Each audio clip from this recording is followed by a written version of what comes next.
5 తర్వాత 6రా. నీకంటే బాగా రాసేది ఎవరురా? బాయ్స్ అండ్ గర్ల్స్, ఒక్కటి గుర్తుంచుకోండి. చేతి రాత బాలేదు, చిచి ఇలా రాస్తున్నావేంటి అని ఎవ్వరు మిమ్మల్ని వేలెత్తి చూపకూడదు. కొంతమందే బాగా రాస్తారు, కొంతమంది బాగా రాయలేరు అనేది అబద్ధమని నమ్మండి.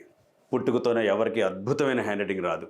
ఆసక్తితో ప్రాక్టీస్ చేస్తే ఎవరికైనా వస్తుంది, మీకు ఇంకా బాగా వస్తుంది. కొన్ని బేసిక్ స్ట్రోక్స్ ఉంటాయి. ఎడం వైపు నుంచి సర్కిల్, కుడి వైపు నుంచి సర్కిల్, విపరీతంగా ప్రాక్టీస్ చేయండి. మొత్తం చేతి రాతలో ఏ అక్షరాలు మిమ్మల్ని బాగా ఇబ్బంది పెడుతున్నాయో చూసి 20 సార్లు, 30 సార్లు, కసిగా 100 సార్లు ప్రాక్టీస్ చేయండి. ఆ అక్షరాలతో కొన్ని పదాలు తీసుకొని ప్రాక్టీస్ చేయండి. శనివారాలు, ఆదివారాలు కూర్చొని విపరీతంగా ప్రాక్టీస్ చేయండి. ఒక్క నెలలో అందరికంటే మంచి రైటింగ్ మీ సొంతం అయిపోతుంది.